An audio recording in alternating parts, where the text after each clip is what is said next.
Hi friends, welcome to Samaya's kitchen. ఈరోజు మన recipe వచ్చి ఎంతో టేస్టీగా ఉండే చేపల పులుసు అండి. చాలా అంటే చాలా టేస్టీగా ఉంటుంది. మీరు కూడా ఒకసారి ఈ విధంగా ట్రై చేయండి, చాలా టేస్టీగా ఉంటుంది. ముందుగా స్టవ్ వెలిగించుకుని స్టవ్ మీద పాన్ పెట్టుకుందాం. పాన్ హీట్ అయిన తర్వాత కొంచెం ఆయిల్ని యాడ్ చేసుకుందామండి. ఆయిల్ హీట్ అయిన తర్వాత కొన్ని మెంతుల్ని యాడ్ చేసుకుందామండి. లైట్గా యాడ్ చేసుకోవాలి మెంతులు అనేది. మెంతులు వేగిన తర్వాత చిన్నగా కట్ చేసుకున్న ఆనియన్స్ని యాడ్ చేసుకుందామండి. చూడండి, ఈ విధంగా ఆనియన్స్ అన్ని బాగా వేగాలండి. ఈ విధంగా వేగిన తర్వాత ఇప్పుడు పచ్చిమిర్చిని కూడా యాడ్ చేసుకుందామండి.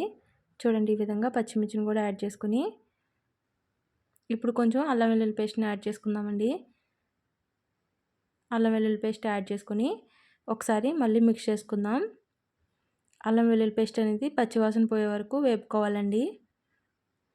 చూడండి, ఈ విధంగా మొత్తం అల్లం వెల్లుల్లి పేస్ట్ మొత్తం వేగిన తర్వాత కొంచెం కరివేపాకు రబ్బలను కూడా యాడ్ చేసుకుందామండి. కొన్ని యాడ్ చేసుకుని కరివేపాకు కూడా వేగిన తర్వాత టమాటో ముక్కలను యాడ్ చేసుకుందామండి.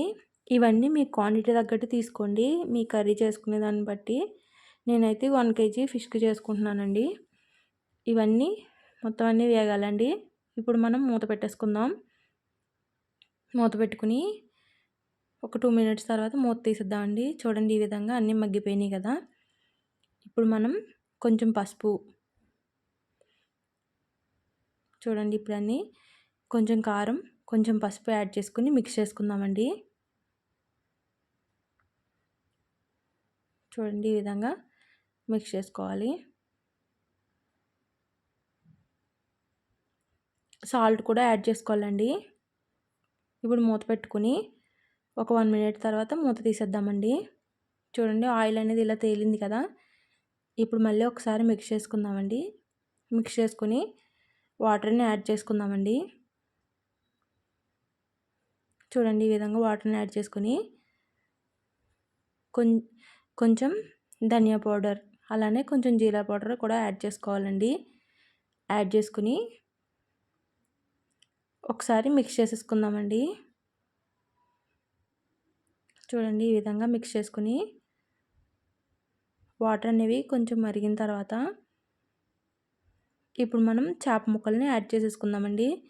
శుభ్రంగా కడిగి పెట్టుకుని చేప ముక్కల్ని యాడ్ చేసేసుకుందాం. చూడండి, అన్నీ యాడ్ చేసేసుకోవాలి. ఈ విధంగా అన్ని చేపల ముక్కల్ని యాడ్ చేసేసుకుని ఒకసారి గరిటెతో కలుపుకోవాలండి. అన్ని ములిగేలాగా పులుసులో కలుపుకుని మూత పెట్టేసుకుందాం. మూత పెట్టుకుని ఒక 3 minutes తర్వాత మూత తీసేద్దామండి. చూడండి, ఈ విధంగా ఉడుకుతుంది కదా. ఇప్పుడు ఒకసారి క్లాత్తో నేను చూపించే విధంగా మిక్స్ చేసుకోండి. గరిటె పెట్టొద్దండి, చేప ముక్కలు అనేవి విరిగిపోతాయి. ఇప్పుడు మనం ముందుగా చింతపండు అనేది నానబెట్టుకుని పెట్టుకోవాలండి. ఆ చింతపండు పులుసుని ఇప్పుడు యాడ్ చేసేసుకోవాలి. యాడ్ చేసుకుని ఒకసారి మిక్స్ చేసేసుకుని మూత పెట్టుకోవాలండి. మూత పెట్టుకుని ఒక 2 minutes తర్వాత మూత తీసేద్దాం. చూడండి, ఈ విధంగా బాగా ఉడికిపోయింది కదా. చూడండి, కర్రీ మొత్తం ఉడికిపోయింది. ఇప్పుడు మనం లాస్ట్లో కొంచెం గరం మసాలాని యాడ్ చేసుకుందామండి. గరం మసాలా యాడ్ చేసుకుని ఒక 2 minutes ఉంచి తర్వాత కొంచెం కొత్తిమీరని గార్నిష్ చేసుకుని స్టవ్ ఆఫ్ చేసుకోవాలండి. అంతే అండి, చేపల పులుసు రెడీ అయిపోయింది. మీరు కూడా ఈ విధంగా ట్రై చేయండి. Thank you for watching my video. Thank you. Please like and share చేయండి.